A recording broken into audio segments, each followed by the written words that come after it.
TV Al-Waha. Hot Inspiration. Assalamualaikum warahmatullahi wabarakatuh. Sedulur TV Al-Waha dimanapun Anda berada, dari kawasan sejuk Muniwah Kerajaan Kecamatan Bojong Kabupaten Tegal Jawa Tengah, inilah channel TV Al-Waha Hot Inspiration. Masih tetap bersama saya Bahril Ulum dalam segmen acara Sorotan Bahril, menyorot dengan hati, membahas dengan teliti.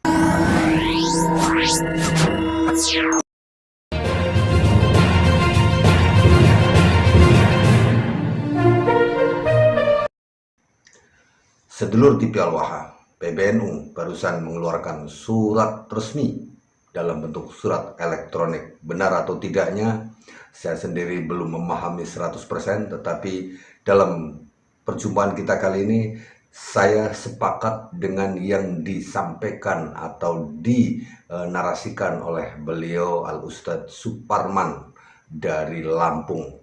Saya 100% mendukung apa yang beliau sampaikan, sehingga dalam hal ini saya tidak perlu menambahi banyak hal. Cukuplah apa yang dijelaskan oleh Ustadz Suparman. Sedulur TV Al-Waha, untuk lebih jelasnya, marilah kita simak penjelasan Ustadz Suparman dari Lampung. Ini dia. Assalamualaikum warahmatullahi wabarakatuh.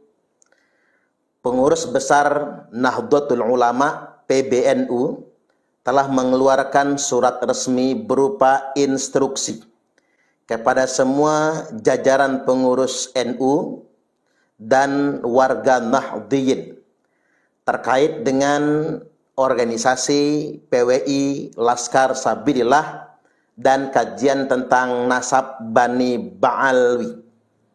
Muncul pertanyaan, benarkah PBNU telah menolak PWI Laskar Sabilillah dan PBNU mendukung Bani Ba'alwi sebagai keturunan Rasulullah Sallallahu Alaihi Wasallam? Tanda tanya yang banyak. Baik, untuk menjawab ini, coba kita simak cuplikan keputusan yang sempat saya baca. Yakni di poin yang keempat, di sini dituliskan setiap fungsionaris, pengurus, dan kader Nahdlatul Ulama berkewajiban mencegah perpecahan, tafarruq, dan mendamaikan pertentangan, islah dzatil bain, serta melepaskan diri dari keterlibatan dalam pertentangan mengenai nasab, baik dari keikutsertaan dalam silang pendapat yang meninggalkan adab maupun dari keikutsertaan dalam perkumpulan dan atau organisasi yang sengaja dibentuk untuk menjalankan permusuhan terkait masalah nasab, seperti Perjuangan Wali Songo Indonesia Laskar Sabilillah PWI LS maupun organisasi yang berseberangan dengan PWI LS.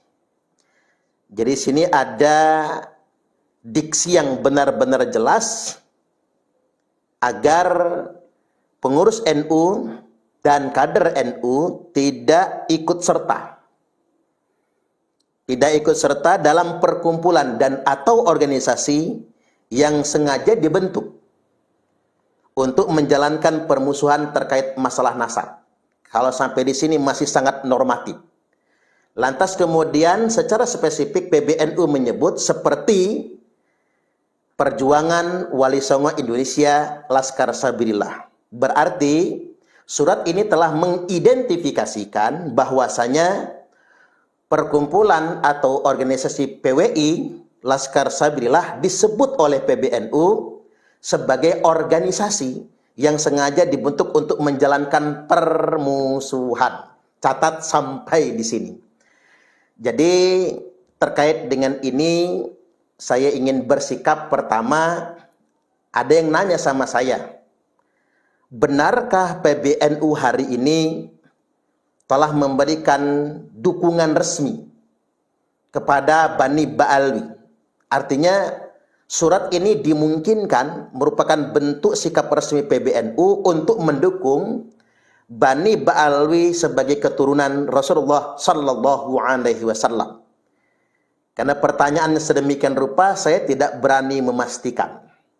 Nah, seandainya bisa dipahami sedemikian rupa, seandainya misalnya PBNU bersedia mengkonfirmasi, ini adalah salah satu bentuk sikap bahwasanya PBNU mendukung Bani Ba'alwi sebagai keturunan Nabi Sallallahu Alaihi Wasallam, berarti PBNU punya tanggung jawab yang sama dengan para habaib untuk menjelaskan keabsahan nasab Ba'alwi. Dari hari ini hingga hari-hari yang akan datang, pengurus PBNU, ulama-ulama yang ada di Jam'iyah Nahdlatul Ulama punya kewajiban normatif, punya kewajiban untuk mempertanggungjawabkan nasab Ba'alwi. Jadi dalam konteks ini bukan cuman Rabitatul Alawiyah, bukan cuman para habaib, tapi PBNU juga punya kewajiban untuk menjelaskan kepada masyarakat Nahdiyin bahwasanya Ba'alwi ini benar-benar keturunan Nabi. PBNU juga punya kewajiban untuk menjelaskan keabsahan nasab ini berdasarkan ketentuan studi kitab nasab, histori, bahkan sampai kepada tes DNA untuk mendukung pembuktian Ba'alwi sebagai keturunan Nabi. Dan ini seandainya, saya dalam bicara seandainya ini, seandainya PBNU memang mengarah kepada mendukung sepenuhnya Bani Ba'alwi sebagai keturunan Nabi, maka PBNU hari ini dibebani tanggung jawab lebih, yakni membantu Rabitatul Alawiyah untuk membuktikan bahwasanya Bani Ba'alwi di Indonesia ini merupakan keturunan Nabi Sallallahu Alaihi Wasallam. Mengapa muncul desakan sedemikian rupa? Karena bangsa Indonesia merupakan masyarakat yang mayoritas beragama Islam, masyarakat Muslim, umat Nabiullah Muhammad Sallallahu Alaihi Wasallam. Sebagai umat Nabi Muhammad, kami semua punya legal standing. Kami semua punya hak untuk mempertanyakan siapapun yang mengaku-ngaku sebagai anak cucu Nabi, maka kami berhak mempertanyakan buktinya apa kalau antum adalah anak cucu Nabi. Karena tidak mungkin kemudian kita menerima taken for granted, menerima tanpa kritik, taklid begitu saja dengan sekelompok orang yang mengaku-ngaku sebagai anak cucu Nabi. Apalagi ini tidak main-main loh. Ini mencantol nasab suci keturunan Rasulullah Sallallahu Alaihi Wasallam. Ini mencangkok nasab mulia, Said dan Syarif, keturunan Nabi. Maka karena ini tidak main-main, siapapun yang mengaku-ngaku dan yang mendukung pengakuan tersebut punya kewajiban untuk melakukan pembuktian. Kalau tidak, ini akan benar-benar membebani umat. Ini saya masih bicara tentang jika ya. Jika PBNU ternyata secara resmi mendukung Ba'alwi merupakan keturunan Nabi. Kemudian yang berikutnya saya ingin sikapi yang kedua. Lantas bagaimana ketika PBNU secara spesifik menyebutkan bahwasanya PWI dan Laskar Sabillah adalah perkumpulan dan atau organisasi yang sengaja dibentuk untuk menjalankan permusuhan. Ya, kita tidak perlu merasa tersinggung ketika hari ini PBNU mengasosiasikan PWI Laskar Sabillah itu adalah organisasi yang membawa permusuhan. Ya, tidak perlu jadi persoalan juga. Kita tidak perlu juga terprovokasi. Kita akan tetap pada komitmen yang awal, bahwasanya PWI Laskar Sabillah tidak mau dibenturkan dengan NU. Tidak mau. Alasannya sederhana. Karena yang menjadi pengurus PWI Laskar Sabillah juga adalah masyarakat Nahdiyin, kader-kader NU. Dan terlalu banyak energi yang harus kita keluarkan ketika dibenturkan dengan NU. Hari ini ketika muncul keputusan PBNU, maka kami menganggap ini keputusan PBNU. Dan mengapa dibentuk PWI Laskar Sabillah? Ya karena memang sebetulnya NU tidak berkenan menggarap kajian seputar nasab. Maka agar tidak membebani NU secara organisasi, maka dibentuklah organisasi PWI Laskar Sabillah. Agar NU tidak punya beban sama sekali terhadap kajian ini semua.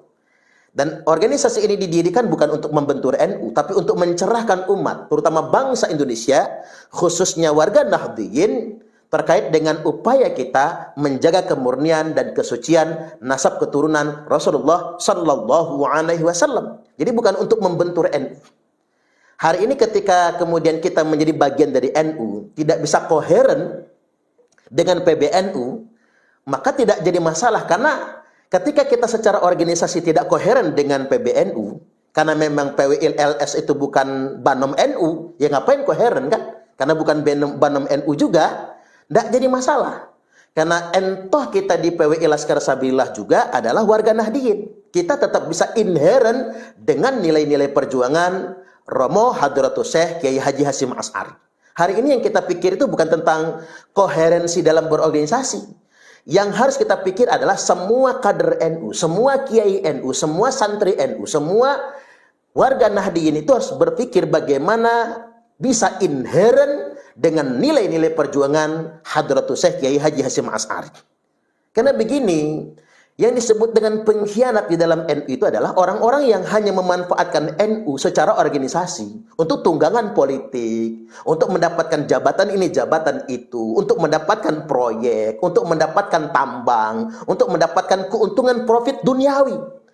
Yang ketika profit duniawi itu didapatkan bukan untuk Jam'iyah Nahdlatul Ulama, tapi untuk diri mereka, keluarga mereka, koneksi mereka, sederek-sedereknya. Kalau kata orang Lampung, sekelik-sekeliknya. Lingkaran mereka saja yang mendapatkan. Bukan itu yang disebut dengan ber-NU. Hari ini, mari kita membangun kesadaran terhadap semua masyarakat Nahdliyin. Kita harus tetap konsisten, inheren, satu nilai, satu nafas, satu garis perjuangan dengan gagasan ide perjuangan Hadratus Syekh Kiai Haji Hasyim Asy'ari. Nah, dalam konteks ini, mengapa kemudian seolah-olah dalam tanda kutip kajian Kiai Imad ini sepertinya tidak diakomodir oleh PBNU? Ini setidak-tidaknya mengkonfirmasi bahwasanya kajian Kiai Imad, bahkan Kiai Imad itu sendiri merupakan mujaddid abad ini, khususnya mujaddid bagi Jam'iyah Nahdlatul Ulama. Rasulullah sallallahu alaihi wasallam telah bersabda, "Innallaha yab'atsu li hadhil ummati ala ra'si kulli mi'ati sanatin may yujaddidu laha dinaha." Sesungguhnya Allah akan mengutus untuk umat ini, li hadhil ummah, akan mengutus untuk umat ini setiap pangkal awal 100 tahun, habis 100 tahun nih, masuk ke abad yang berikutnya, orang yang akan menjadi pembaharu, memperbaiki nilai-nilai yang sudah usang, nilai-nilai yang sudah tercemar.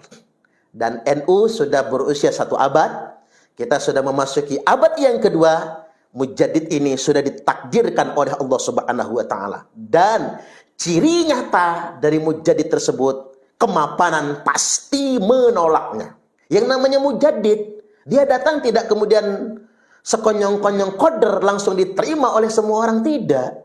Justru yang dikatakan mujaddid itu, dia akan ditolak oleh kemapanan-kemapanan yang ada. Makanya yang duluan menolaknya adalah struktur yang sudah mapan, yang sudah mendapatkan banyak sekali keuntungan terhadap nilai-nilai feodalisme tersebut. Maka lantas kemudian ini sekali lagi mengkonfirmasi berbagai macam penolakan dari kelompok-kelompok yang mapan di Jam'iyah Nahdlatul Ulama, semakin membuktikan sah Kiai Imad merupakan mujaddid awal abad yang kedua Jam'iyah Nahdlatul Ulama. Nah, sekali lagi saya ingin ingatkan kepada seluruh kader-kader Nahdliyin, baik yang mendukung kajian Kiai Imad, bahkan ada yang ikut terlibat dalam perkumpulan atau organisasi PWI Laskar Sabilillah, tetap jaga persatuan dan kesatuan, jangan terpancing dengan provokasi dan perpecahan, dan jangan pernah mau dibenturkan dengan Jam'iyah Nahdlatul Ulama, karena NU itu adalah organisasi keramat, didirikan oleh guru kita Hadratus Syekh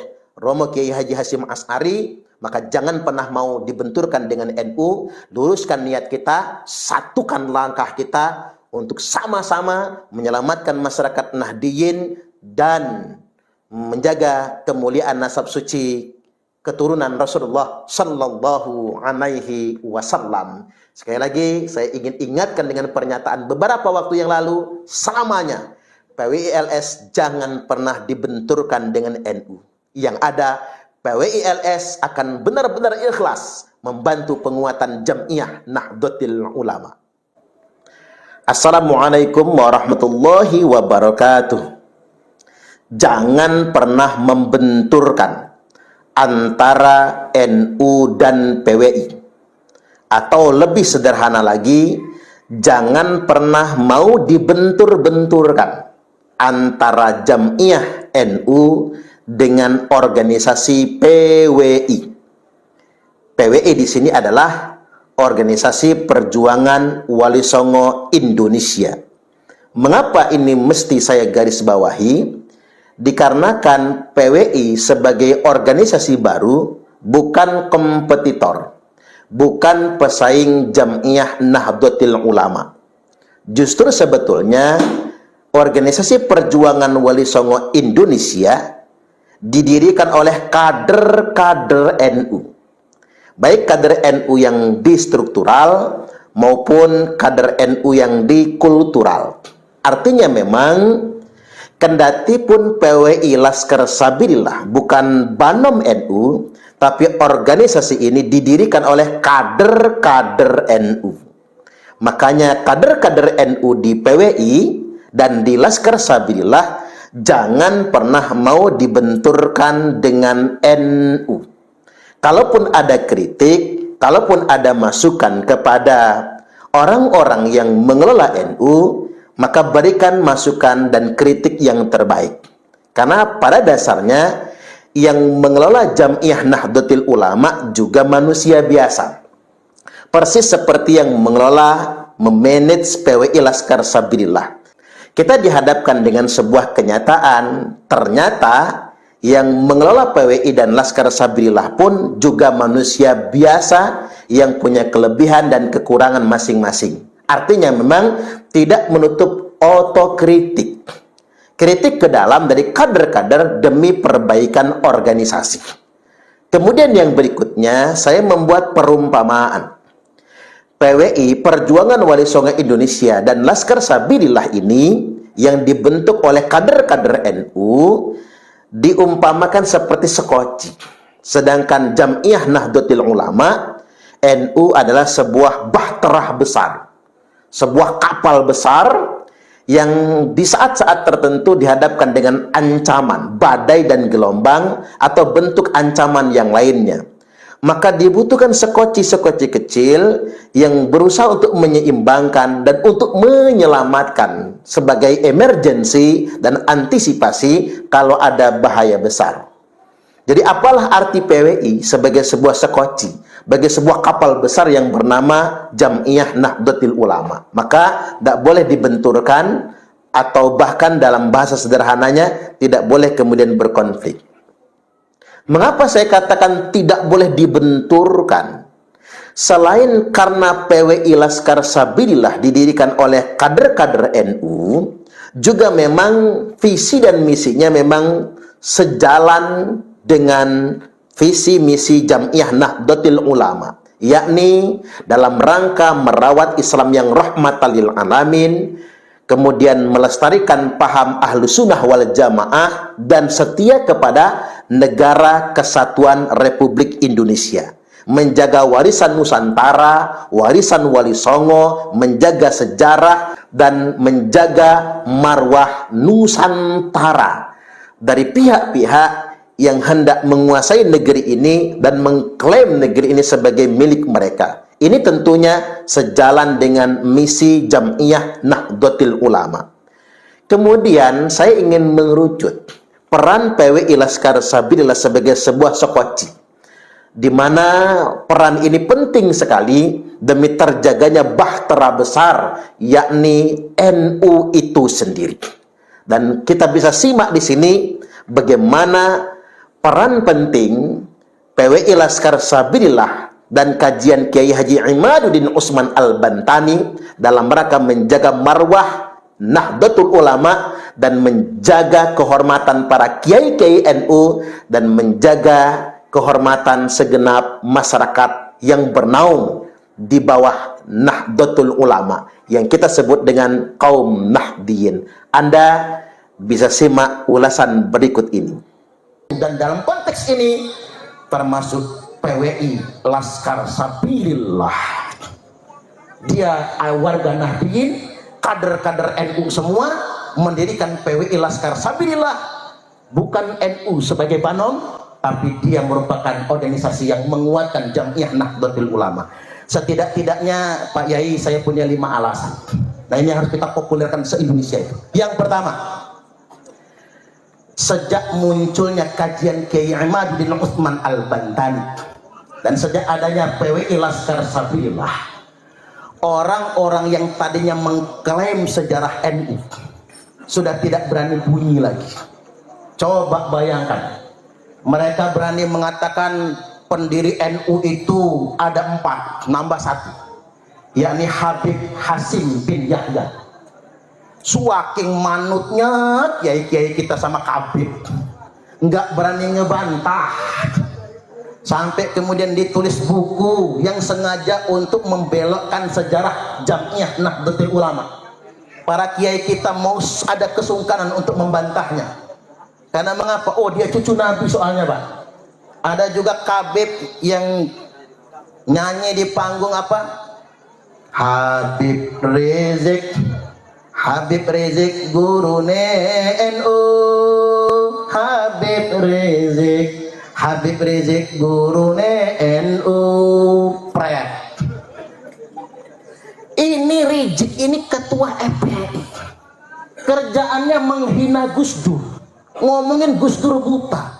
Selama ini kita nggak berani mengkritiknya, Pak, karena takut kalau itu putunya Kanjeng Nabi. Nah, sejak ada kajian Kiai Imad dan nyata bagi kita, oh ternyata bukan, mulai warga Nahdliyin berani mengkritik dan terbongkar semua klaim-klaim terhadap sejarah Jamiah Nahdlatul Ulama. Ini nggak bisa kita hilangkan. Yang kedua, klaim terhadap sejarah Negara Kesatuan Republik Indonesia. Sejarah kita diklaim, Wali Songo kemudian dibaalwikan. Ini fakta loh, Pak. Siapa yang berani berbicara ketika Wali Songo dibaalwikan? Nah, di sini ada saksi sejarah garis darah Sayyid Muhammad Afandi. Kakeknya adalah Syekh Abdullah Kahfi, pendiri pesantren tertua zaman Wali Songo.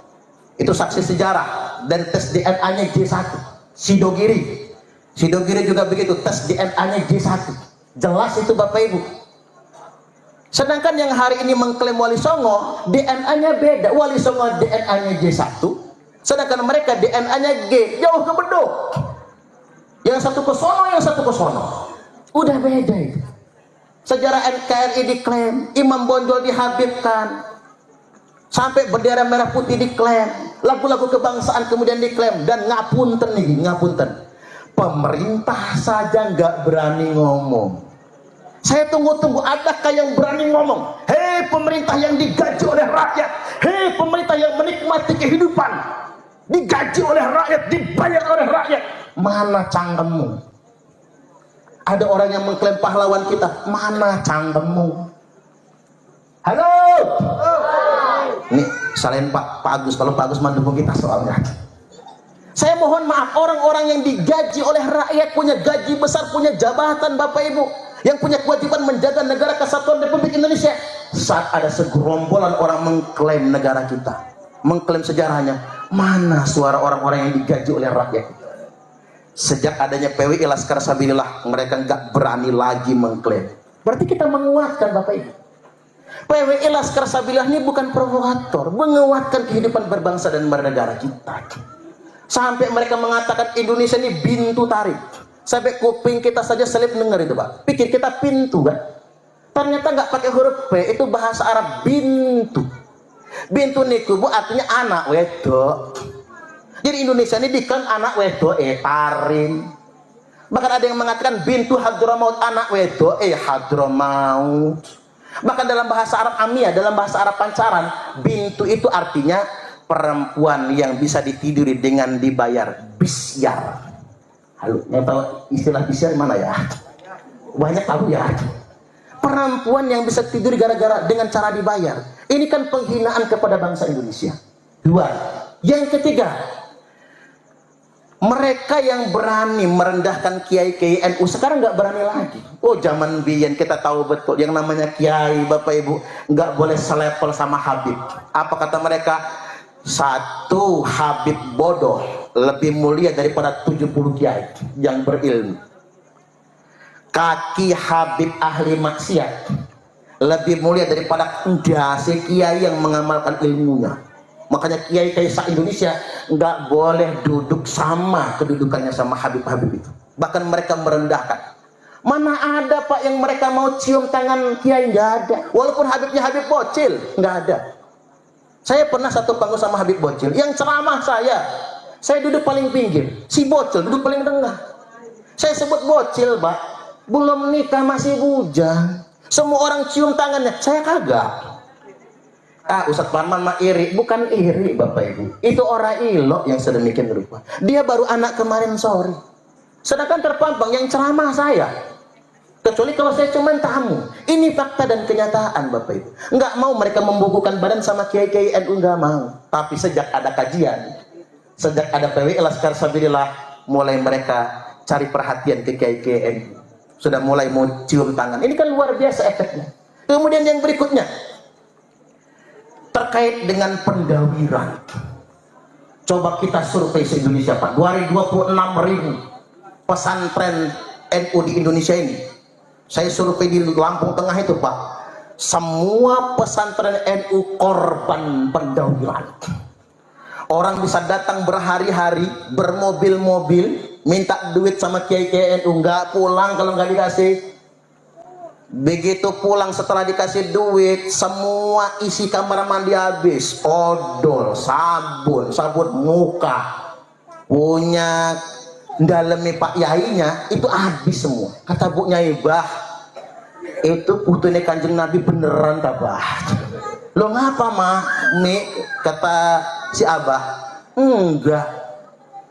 Kok maling odol, maling sabun mandi? Ini fakta loh. Ini terjadi loh Pak, seluruh Indonesia. Mungkin yang nggak pernah ngurus pesantren nggak tahu. Yang pernah ngurus pesantren tahu bagaimana mereka datang mendawil di pesantren-pesantren. Sejak ada kajian Kiai Imad, luar biasa. Datanglah, tepuk tangan dulu. Datanglah Syekh Imaduddin Utsman Al-Bantani, jreng jeng, teng teng teng, nggak berani lagi. Zaman dulu jangan-jangan Yai Nur Khalis juga dawil lah, jangan-jangan deh. Sekarang mungkin nggak berani lagi Bapak Ibu, bener itu. Saya tanya-tanya ke pondok itu nggak berani lagi. Mohon ngapunten ya, ada Roi Suriah didatengin oleh kabib-kabib mau ngadain hall katanya, Masya Allah, dikasih sedikit Pak, amplopnya diginiin. Berapa ini Kiai? Roi Suriah setinggi itu, santri aja nggak berani berjalan di hadapannya. Sama si kadut sambil ngangkat kaki di atas kursi. Berapa ini Kiai? Nggak ada harganya Kiai kita Pak di hadapan mereka itu. Bahkan saking parahnya pendawilan itu. Makanya ini sudah qadarullah Bapak Ibu. Adanya kajian itu sudah qadarullah. Yang kelima, terungkap 3.000 makam palsu se-Indonesia, termasuk di Lampung Bapak Ibu. Alat-alat Mataram mengungkap ada 3.000 makam palsu. Yang jadi korban siapa kalau makam palsu? Ya kita warga Nahdliyin, siapa lagi? Yang suka ziarah itu warga NU semua. Kita korbannya itu Bapak Ibu. Akan makam-makam palsu itu. Oke, sementara waktu kita analisa mungkin motifnya ekonomi. Mungkin motifnya ekonomi, kotak amal dan lain sebagainya. Tapi belakangan kita sadar Bapak Ibu, Israel menjajah Palestina setelah membuat 3.000 makam palsu di Palestina. Dengan 3.000 makam palsu di Palestina, mereka bisa mengklaim Palestina milik Israel. Jangan-jangan 3.000 makam palsu yang mereka bangun di Indonesia ini Bapak Ibu adalah upaya kedepannya untuk mengklaim Indonesia warisan mereka. Dan itu sudah kita dengar di mana-mana, termasuk di Lampung Tengah, di Spontan, Habib Malik Abdullah. Padahal itu bukan Habib. Yang mengisbat siapa? Seorang Habib dari marga Al-Muhdor. Dia yang mengisbatnya. Dan sayangnya sudah dikeluarkan SK-nya dari Dispar Senibut, Dinas Pariwisata dan Seni Kebudayaan Kabupaten Lampung Tengah. Bayangkan Pak, segitunya mereka merekayasa makam palsu sampai keluar izin dari dinas di kabupaten tersebut. Ini yang sangat mengkhawatirkan bagi kita semua.